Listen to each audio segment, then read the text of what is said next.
Good morning, students. So today we will start the next topic, and topic name is your share issued for consideration other than cash.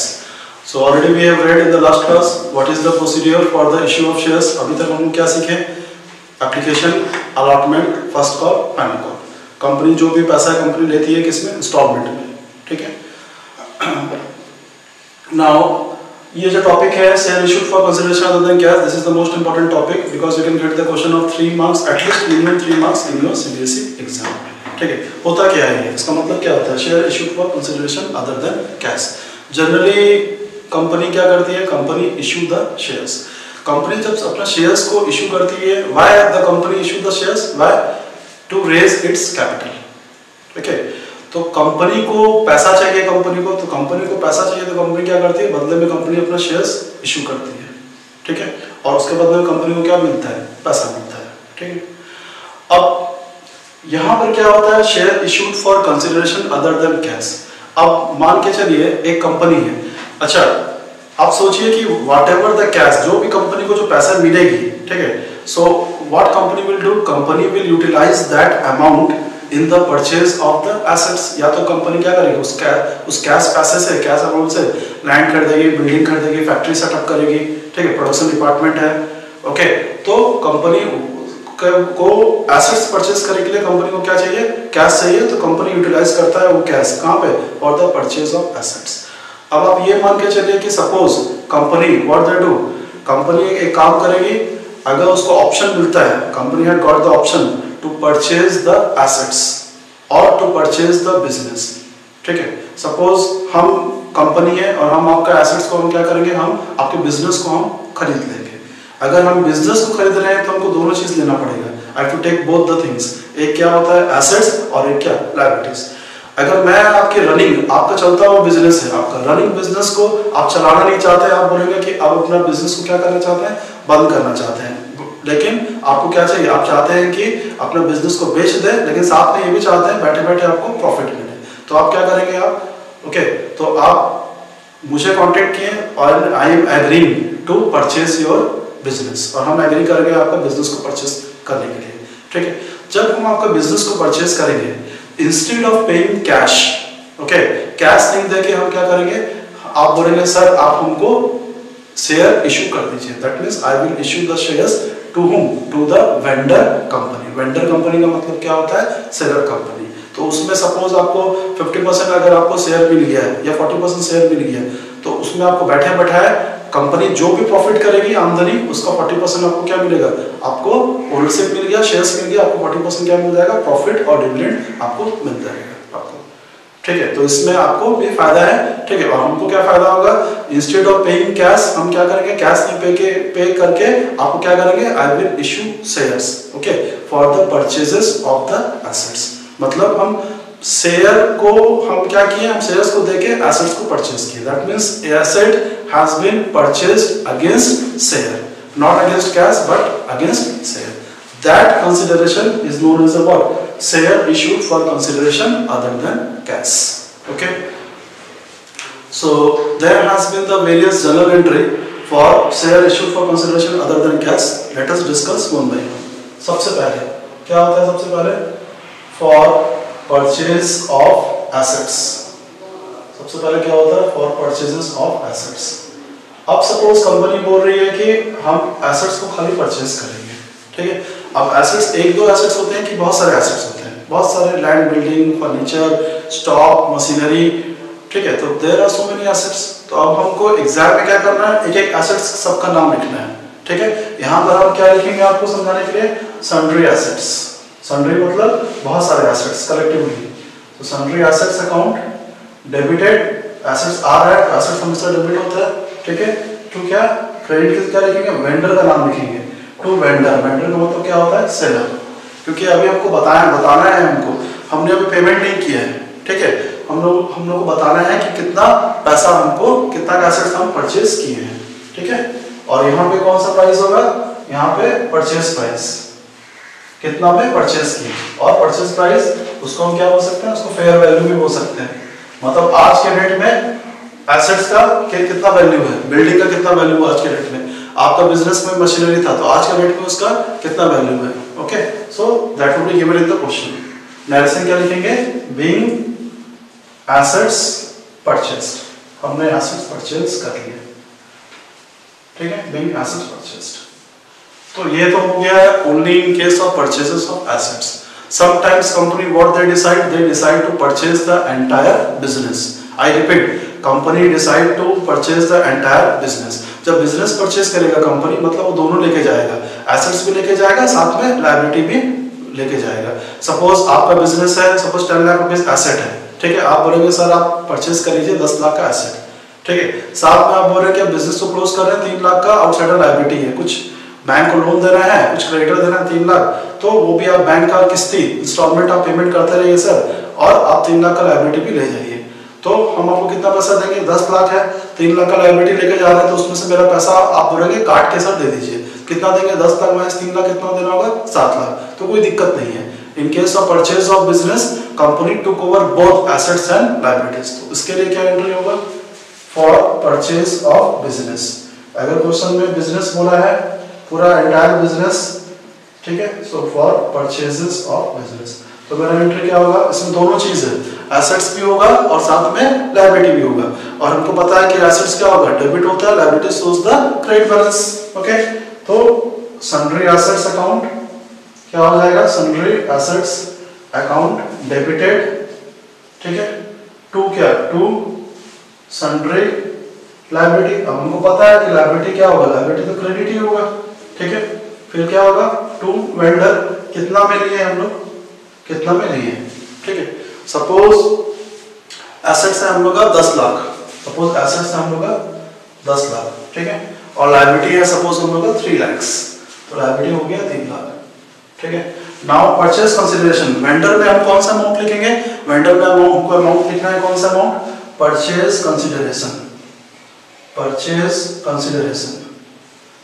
अब purchase consideration का मतलब क्या होता है, at how much price the company agreed to purchase for the assets, कितना में company business को company purchase करेगा, ठीक है। सपोज कंपनी बोल रहा है कि परचेज कंसीडरेशन कितना हो जाएगा, सपोज 5 लाख, एग्री हो रहा है कितना, 5 लाख। अब यहाँ पर देखो, यहाँ पे एसेट कितना का था, 10 लाख, और यहाँ पे कितना हुआ, लायबिलिटी 3 लाख, और यहाँ पे कितना हो गया, 5 लाख, मतलब double entry system book keeping हमको फॉलो करना है। 10 लाख माइनस 8 लाख कितना का डिफरेंस हो रहा है, 2 लाख रुपए डिफरेंस है, मतलब आपका एसेट्स ज्यादा है, एसेट्स का वैल्यू क्या है, ज्यादा है, that means difference would be transfer to capital reserve. तो डिफरेंस कहां लिखेंगे हम लोग, टू कैपिटल रिजर्व, और ब्रैकेट में क्या लिख देंगे, balancing figure, to capital reserve balancing figure, कितना का, 2 लाख का।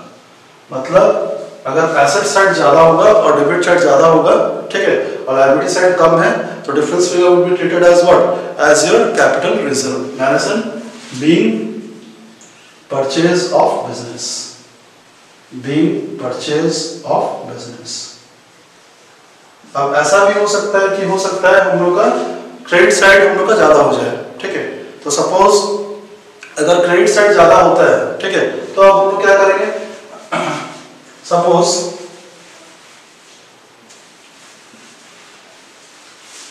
एसेट्स हम लोग लिए कितना का, 10 लाख का, ठीक है, और सन्ड्री लायबिलिटी हो गया हम लोग का 3 लाख का, ठीक है, और यहाँ पे वेंडर परचेस कंसीडरेशन कितना होगा, 8 लाख, 8 लाख, सपोज डिसाइड हुआ कि हम 8 लाख में एसेट्स को खरीदेंगे, ठीक है, तो यहाँ पर देखो 10 लाख यहाँ पर है, 3 लाख 8 लाख कितना हो गया, 11 लाख, मतलब क्रेडिट साइड आपका ज्यादा है, ठीक है, तो 1 लाख रुपए का डिफरेंस आ रहा है, 1 lakh rupees would be treated as goodwill, मतलब कि आप ज्यादा पैसा ले रहे हैं, किस नाम से ले रहे हैं, 1 लाख रुपया, किस नाम से, गुडविल के नाम से, तो 1 lakh rupees would be treated as goodwill, goodwill account, bracket में क्या है, balancing figure, balancing figure debit, कितना हो जाएगा, 1 लाख। मतलब अगर एसेट साइड का टोटल ज्यादा हो गया तो हम क्रेडिट साइड में नीचे, क्रेडिट साइड में क्या लिखेंगे, कैपिटल रिजर्व, और अगर लायबिलिटी साइड का टोटल ज्यादा हो गया that will be treated as what, your goodwill. Narration would be same, being purchase of business, being purchase of business. Okay, तो सबसे पहला काम था हमारा एसेट्स को और बिजनेस को परचेज करना। सो नेक्स्ट स्टेप हो गया, एक बार कंपनी क्या किया, एसेट्स को परचेस कर लिया, now company will issue share, okay, instead of cash company क्या करेगा, company will issue the shares, ठीक है, that process is known as share issued for consideration other than cash. So next जो बनेगा on issue of shares. अब company यहाँ पे क्या करेगी, कंपनी एक साथ में शेयर्स इश्यू कर देगी, दैट मीन्स यहाँ पे आपका share application, share allotment, share first call, share final call, वो सब इंस्टॉलमेंट का पैसा कंपनी को देना नहीं पड़ेगा, company will directly issue the shares, okay, to whom, to the vendor. तो सबसे पहले बिट ए on issue of share, when share has been issued at par, पहला कंडीशन है एट पार। एट पार का मतलब क्या होगा, कंपनी परचेज की है कितना का एसेट, कितना का बिजनेस परचेज किया है, 10 लाख, अगर 10 लाख का बिजनेस परचेज कंसिडरेशन है तो कंपनी कितना का शेयर इशू कर रही है, कंपनी 10 लाख रुपीस का इशू कर रही है, दैट मींस एट पार। तो एंट्री क्या होगा, वेंडर पहले क्रेडिट किए थे, वेंडर पर्सनल अकाउंट है तो वेंडर अकाउंट क्या करेंगे, डेबिट, कुछ भी क्वेश्चन में दिया नाम दिया रहेगा वेंडर, उसका नाम लिख देंगे, vendor account debited to share capital, vendor account debited to share capital. Suppose 10 lakh rupees था, ठीक है, एसेट्स था, तो हम कितना का शेयर इशू कर दिए, 10 लाख एसेट्स हम दे दिए, शेयर हम दे दिए। नरेशन क्या हो जाएगा, being issue of share, being issue of share at par, ठीक है, ये हो गया being issue of share at par. Next जो है, कभी कभी कंपनी क्या करती है, company issued the share at premium, ठीक है, प्रीमियम मतलब as I have already taught, premium का मतलब क्या होता है, प्रॉफिट ऑफ द कंपनी, ठीक है। तो in this case first what will be the journal entry, journal entries would be वही सेम, वेंडर अकाउंट, वेंडर क्या होगा, डेबिट होगा, ठीक है, टू क्या, टू शेयर कैपिटल, साथ में एंट्री तो वही रहेगी, साथ में हम बोले जब कभी भी कंपनी इशू करता है शेयर प्रीमियम में, उसको हम क्या बोलते हैं, security premium reserve account, okay, so which we have already read in allotment. तो सिक्योरिटी प्रीमियम रिजर्व अकाउंट क्या है, आपका प्रॉफिट है, प्रॉफिट होने से क्या होगा, credit all income and gain, तो उसको हम क्रेडिट कर देंगे टू सिक्योरिटीज प्रीमियम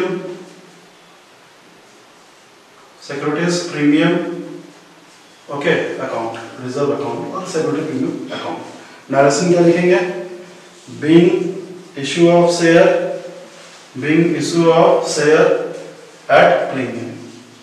अब यहाँ पे एक चीज देखना है कि how to write the amount, amount कैसे लिखेंगे। For this what you have to do, you are required to calculate the number of shares. आपको क्या निकालना पड़ेगा, number of shares. And what is the formula for the calculation of number of shares, so number of shares निकालने का formula क्या हो जाएगा, purchase consideration, मतलब कितना पैसा आपको देना है, कितना, at how much price company is agreed to pay for the assets, purchase consideration divided by nominal value, nominal value मतलब क्या, फेस वैल्यू, कितना का शेयर था, 10 रुपए का शेयर, 100 रुपए का share, nominal value plus percentage premium, मतलब परसेंटेज प्रीमियम ऑफ एनवी, मतलब नॉमिनल वैल्यू जितना रहेगा उसका परसेंटेज प्रीमियम वो ऐड कर देंगे, and with that we can calculate able to calculate the number of shares, ठीक है। So in that way you are required to pass the journal entry, and first of all you are required to prepare the working note for the calculation of number of shares, and then you can put the amount. So next condition is to issue of share at discount, okay, so issue of share at discount। अच्छा, जब हम discount में जब हम vendor को payment करेंगे shares, okay, तो entry क्या बनेगा मेरा, वेंडर अकाउंट डेबिटेड, साथ में discount on issue of shares हमारे लिए क्या है, लॉस है, so company के point of view से so that would be debited, so discount on shares account would be debited to when to share capital, to share capital account। so narration क्या, being issue of share at क्या होगा, discount, being issue of share at discount, ठीक है। Here also you are required to calculate the number of shares. और calculation करने का तरीका क्या है? Number of shares का formula already as we have discussed. Purchase consideration, जो भी परचेस कंसिडरेशन होगा divided by nominal value. Premium मतलब प्रॉफिट होता था, प्रॉफिट को क्या करते थे हम प्लस कर देते हैं. यहाँ पे हम क्या करेंगे माइनस करेंगे, क्योंकि डिस्काउंट है हमारा. Minus percentage discount of nominal value.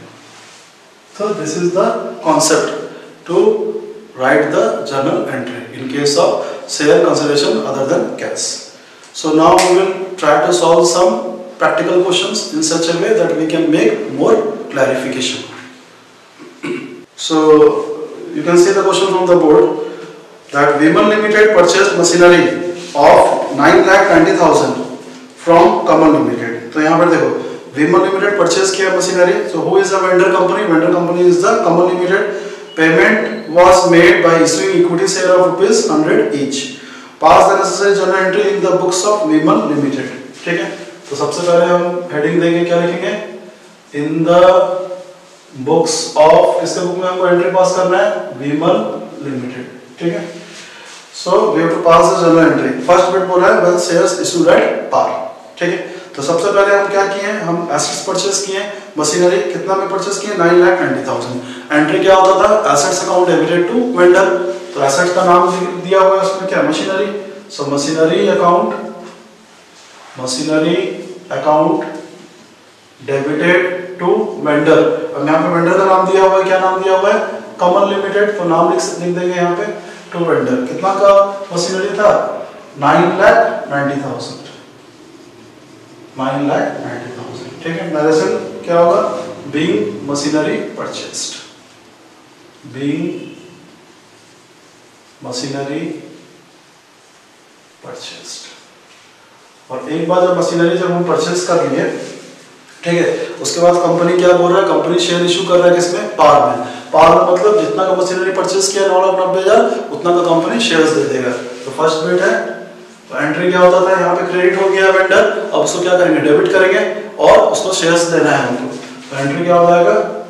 Kamal limited debited कितना का अमाउंट होगा? 9,90,000. उसको हम क्या इशू कर रहे हैं? शेयर.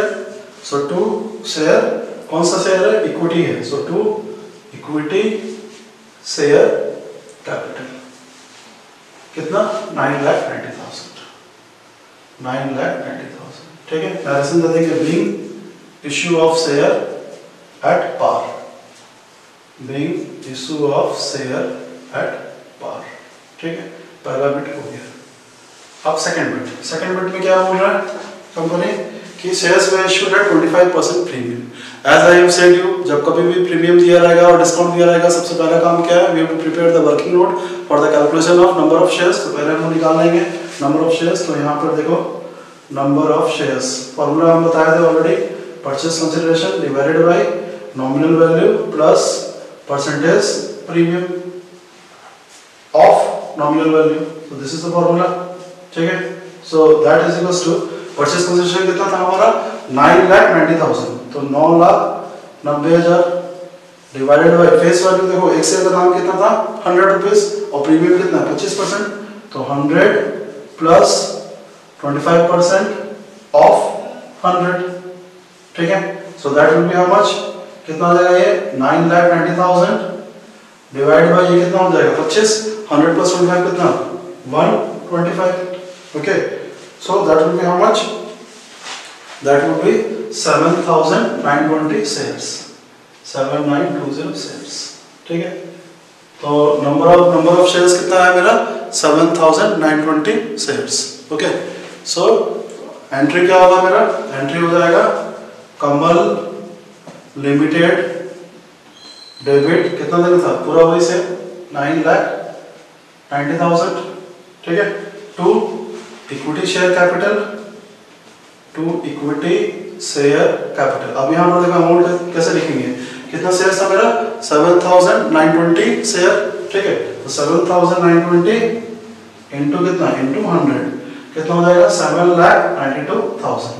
और साथ में क्या लिखना पड़ेगा? Security premium reserve. That is the two securities premium reserve कितना आएगा 7,920 था और प्रीमियम मेरा कितना था 25 रुपये, मतलब 7,920 इंटू कितना इंटू 25, ठीक है, that will B how much, that will B 1,98,000, ठीक है। Narration being share issued at premium, being share issued at premium.